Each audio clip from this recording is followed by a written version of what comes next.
Yemen থেকে ইসরায়েলে ক্ষেপণাস্ত্র হামলা। এদিকে ইউক্রেন রাশিয়া যুদ্ধে উত্তর কোরিয়ার সৈন্য ব্যাপক হতাহতের সম্মুখীন। গাজার সচর শেষ হাসপাতালটিতে আগুন দিল ইসরায়েলি বাহিনী।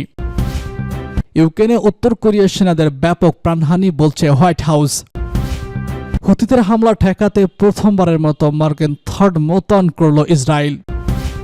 সর্বশেষ জানিয়ে দেব ইসরায়েলের সঙ্গে সুসম্পর্ক চায় সিরিয়া। ইয়েমেন থেকে ইসরায়েলে ক্ষেপণাস্ত্র হামলা। ফের ইয়েমেন থেকে ইসরায়েলে ক্ষেপণাস্ত্র হামলা চালানো হয়েছে।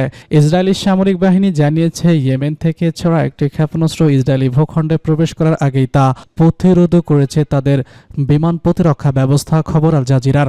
হামলার সময় ইসরায়েলের কিছু অংশে সাইরেন বেজে ওঠে। যুদ্ধ বিধ্বস্ত গাজায় ফিলিস্তিনি জনগণের প্রতি সমর্থন জানিয়ে ইসরায়েলে ক্ষেপণাস্ত্র ও ড্রোন হামলা চালিয়ে যাচ্ছে ইয়েমেনের হুতি বিদ্রোহীরা। এর আগে গত বুধবার ইসরায়েলের বাণিজ্যিক নগরী তেল আবিব এবং দক্ষিণাঞ্চলীয় আশকেলন শহরে ব্যালিস্টিক ক্ষেপণাস্ত্র ও দুটি ড্রোন হামলা চালায় হুতি বিদ্রোহীরা। এর কয়েকদিন আগেই তেল আবিবের হুতিদের আরেকটি হামলায় 16 জন আহত হয়। তবে ইসরায়েলের সামরিক বাহিনী জানিয়েছে ইসরায়েলের সীমানায় প্রবেশের আগেই ক্ষেপণাস্ত্র হামলা প্রতিহত করা সম্ভব হয়েছে। একটি ড্রোন খোলা জায়গায় পড়েছে বলেও জানানো হয়। হামলার সময় গাজা পতাকার নিকটবর্তী দক্ষিণাঞ্চলের সতর্ক সাইরেন বেজে ওঠে। এদিকে গত বৃহস্পতিবার ইয়েমেনের আন্তর্জাতিক বিমানবন্দর সহ বিভিন্ন স্থানে বিমান হামলা চালিয়েছে ইসরায়েল। এতে 2 জন নিহত হয়। এই হামলার সময় সানা আন্তর্জাতিক বিমানবন্দরে অবস্থান করেছিলেন বিশ্ব স্বাস্থ্য সংস্থার মহাসচিব। অল্পের জন্য তিনি বেঁচে গিয়েছেন। স্থানীয় সময় বৃহস্পতিবার সানা আন্তর্জাতিক বিমানবন্দরে হামলা চালায় ইসরায়েল। বিশ্ব স্বাস্থ্য সংস্থার প্রধান সে সময় প্লেনের অপেক্ষায় ছিলেন। সামাজিক যোগাযোগ মাধ্যমে এক্স পোস্টে তিনি বলেছেন, আমি এবং কর্মীরা একটি বিমানে উঠতে যাওয়ার সময় বিমানবন্দরটি বোমা হামলার শিকার হয়। আমাদের প্লেনের একজন ক্রু আহত হয়েছেন আর বিমানবন্দরে 2 জন নিহত হয়েছেন। রাজধানী সানা এখন ইয়েমেনের হুতি বিদ্রোহীদের নিয়ন্ত্রণে। ইসরায়েলে তাদের পক্ষে হামলা চালানোর একদিন পরই পাল্টা হামলা চালালো ইসরায়েলি বাহিনী। এজন্য প্রত্যক্ষদর্শী জানান বিমানবন্দরে 6টিরও বেশি হামলা চালানো হয়েছে। এ হামলার শিকার হয়েছে পাশের আল দাইনামি বিমান ঘাঁটিও। ইউক্রেন রাশিয়া যুদ্ধে উত্তর কোরিয়ার সৈন্য ব্যাপক হতাহতের সম্মুখীন। ইউক্রেনের বিরুদ্ধে রাশিয়ার যুদ্ধ সীমান্তে বরাবর উত্তর কোরিয়ার সৈন্য ব্যাপক হতাহতের মুখোমুখি হয়েছে। গত সপ্তাহে একমাত্র রাশিয়ার কুরস্ক অঞ্চলে তাদের 1000-এর বেশি সৈন্য হতাহত হয়েছে বলে শুক্রবার জানিয়েছে হোয়াইট হাউস। হোয়াইট হাউসের জাতীয় নিরাপত্তা ও যোগাযোগ উপদেষ্টা জন কার্বি সংবাদদাতাদের বলেছেন, এটা পরিষ্কার যে রাশিয়া ও উত্তর কোরিয়ার সামরিক নেতারা তাদের সৈন্যদের কথা চিন্তা না করেই ইউক্রেনের প্রতিরক্ষার বিরুদ্ধে অনর্থক আক্রমণ চালানোর নির্দেশ দিয়েছেন। কার্মি আরও বলেছেন, সামনের দিনগুলোতে প্রেসিডেন্ট জো বাইডেন ইউক্রেনের নিরাপত্তার জন্য আরও সহায়তার অনুমোদন দিতে পারেন। স্লোভাকিয়া ইতিমধ্যে রাশিয়া ইউক্রেনের মধ্যকার যুদ্ধ সমাপ্তির লক্ষ্যে শান্তি আলোচনার আয়োজনে তাদের প্রস্তুতির কথা শুক্রবার নিশ্চিত করেছে। ইউক্রেনের সাথে শান্তি আলোচনা আয়োজনে স্লোভাকিয়ার প্রস্তাবের ব্যাপারে রাশিয়ার কোনো আপত্তি নেই বলে বৃহস্পতিবার জানিয়েছে দেশটির প্রেসিডেন্ট ভ্লাদিমির পুতিন। সামাজিক যোগাযোগ মাধ্যমে ফেসবুকে স্লোভাকিয়ার পররাষ্ট্রমন্ত্রী লিখেছেন, আপোষহীন আলোচনার জন্য আমরা স্লোভাক ভূমি ব্যবহারের প্রস্তাব দিচ্ছি। তিনি আরও বলেছেন যে কোনো আলোচনায় রাশিয়া সহ সকল পক্ষের অংশগ্রহণ নিশ্চিত করতে হবে। এর আগে 2 মাসে সুইজারল্যান্ডের আলোচনা রুশ কর্মকর্তারা উপস্থিত ছিলেন না।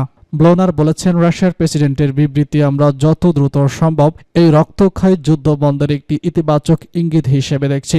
তিনি বলেছেন, স্লোভাকিয়া অক্টোবর মাসে ইউক্রেনকে জানিয়েছে যে তারা এই শান্তি আলোচনার আয়োজনে প্রস্তুত। স্লোভাকিয়া ইউরোপীয় ইউনিয়ন ও ন্যাটোর একটি সদস্য দেশ। স্লোভাকিয়ার প্রধানমন্ত্রী রবার্ট ফিকো মুষ্টিমেয় ইউরোপীয় ইউনিয়নের মধ্যে একটি, যিনি মস্কোর সাথে ঘনিষ্ঠ সম্পর্ক বজায় রেখে চলেছেন। তিনি 22শে ডিসেম্বর মস্কোতে পুতিনের সাথে বৈঠক করা ইউক্রেন ক্ষুব্ধ প্রতিক্রিয়া জানিয়েছিল। ফিকো ইউক্রেনকে স্লোভাকিয়ার সামরিক সহায়তা বন্ধ করে দেন। একই সঙ্গে স্লোভাকিয়ায় রাশিয়ার গ্যাস সরবরাহের ব্যাপারে হুমকি প্রদানের জন্য তিনি ইউক্রেনকে অভিযুক্ত করেন। এদিকে শুক্রবার ইউক্রেনের বিমান বাহিনী জানায় যে রাতে নিক্ষিপ্ত রাশিয়ার 24টি ড্রোনের মধ্যে 13টিকে তাদের বিমান প্রতিরক্ষা ব্যবস্থা ভূপাতিত করেছে। তবে সংশ্লিষ্ট 11টি রুশ ড্রোন কোনোরকম ক্ষতি না করেই হারিয়ে যায়। যুক্তরাষ্ট্রের পররাষ্ট্র দপ্তর জানিয়েছে যুদ্ধক্ষেত্রের হালনাগাদ অবস্থান জানতে এবং যুদ্ধে ইউক্রেনকে সমর্থন প্রদানের বিষয়ে আলোচনার জন্য শুক্রবার যুক্তরাষ্ট্রের পররাষ্ট্রমন্ত্রী অ্যান্টনি ব্লিংকেন ইউক্রেনের পররাষ্ট্রমন্ত্রী আদ্রি সিহারের সঙ্গে কথা বলেছেন।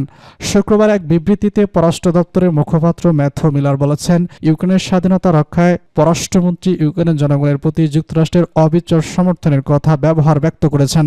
ইউক্রেনের দুটি পূর্ব অঞ্চলীয় গ্রাম দোনিক্স অঞ্চলের ইভানিকোভা এবং খার্কিভ অঞ্চলের ঝাবুঝুবের নিয়ন্ত্রণ রুশ বাহিনী গ্রহণ করেছে বলে শুক্রবার জানিয়েছে রাশিয়ার পররাষ্ট্র মন্ত্রণালয়। তবে ভয়েস অব আমেরিকা রাশিয়ার এই প্রতিবেদনের সত্যতা যাচাই করতে পারেনি।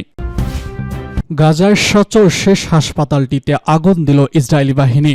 উত্তর গাজায় কামাল দাওয়ান হাসপাতালে নিকটজনক হামলার পর আগুন ধরিয়ে দিয়েছে ইসরায়েলি বাহিনী।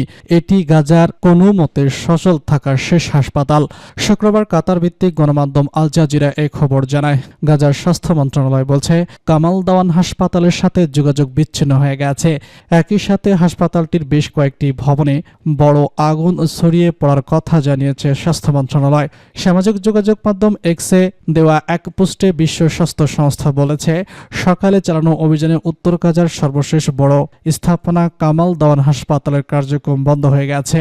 প্রাথমিক খবরে এই অভিযানে হাসপাতালে কিছু গুরুত্বপূর্ণ বিভাগ মারাত্মকভাবে পুড়ে গেছে এবং ধ্বংস হয়ে গেছে বলে ইঙ্গিত মিলেছে। কামাল দাওয়াল হাসপাতালের কাছাকাছি একটি ভবনে ইসরায়েলি বিমান হামলায় 5 চিকিৎসাকর্মী সহ অন্তত 50 জন নিহত হওয়ার খবর। হাসপাতালটিতে আগুন ধরিয়ে দেওয়ার খবর পাওয়া যায়। ইউক্রেনে উত্তর কোরিয়ার সেনাদের ব্যাপক প্রাণহানি বলছে হোয়াইট হাউস। হোয়াইট হাউসের মুখপাত্র জন কির্বি শুক্রবার জানিয়েছে, ইউক্রেনে রাশিয়ান সৈন্যদের সাথে যুদ্ধরত উত্তর কোরিয়ার বাহিনী উল্লেখযোগ্য সংখ্যক হতাহতের সম্মুখীন হচ্ছে। কির্বির দাবি, শুধুমাত্র গত সপ্তাহে 1000-এর বেশি সেনা আহত বা নিহত হয়েছে। শুক্রবার এক প্রতিবেদনে এই খবর দিয়েছে অ্যানাদোলু এজেন্সি। সাংবাদিকদের সাথে কথা বলার সময় কির্বি তুরস্ক অঞ্চলের পরিস্থিতি বিশদ বর্ণনা দিয়েছেন। সেখানে উত্তর কোরিয়ার সৈন্যরা ইউক্রেনের বিরুদ্ধে অবস্থান নিয়েছেন। কির্বি বলেছেন, আমরা মূল্যায়ন করছি উত্তর কোরিয়ার সেনাবাহিনীর জন্য ব্যাপক ক্ষয়ক্ষতি হয়েছে। মাত্র এক সপ্তাহের মধ্যে রিপোর্ট করা 1000-এর বেশি হতাহতের ঘটনা ঘটেছে। তিনি আরো বলেছেন, এটা স্পষ্ট রাশিয়ার এবং উত্তর কোরিয়ার সামরিক নেতারা এই সৈন্যদের ব্যয়যোগ্য হিসাব বিবেচনা করছেন এবং ইউক্রেনের প্রতিরক্ষার বিরুদ্ধে অশালীন আক্রমণের আদেশ দিয়েছেন। মার্কিন মুখপাত্র কির্বি বলেছেন, ইউক্রেনের প্রচেষ্টাকে সমর্থন করার জন্য প্রেসিডেন্ট জো বাইডেন শীঘ্রই কিয়েভের জন্য একটি বড় অতিরিক্ত নিরাপত্তা সহায়তা প্যাকেজ অনুমোদন করতে পারেন।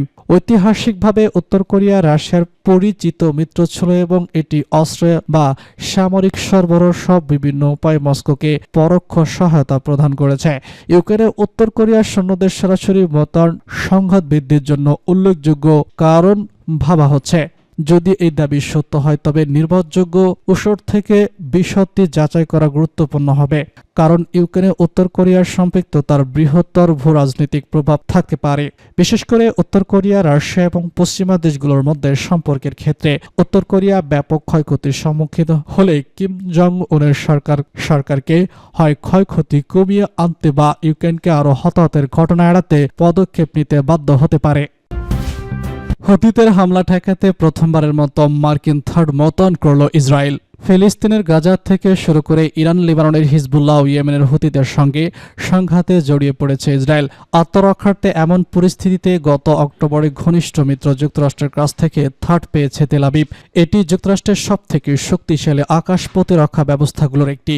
এবার জানা গেছে, গতকাল শুক্রবার ভোরে ইয়েমেন থেকে আসা হুতিদের ব্যালিস্টিক ক্ষেপণাস্ত্র ঠেকাতে প্রথমবারের মতো থার্ড ব্যবস্থা মোতায়েন করেছে ইসরায়েল।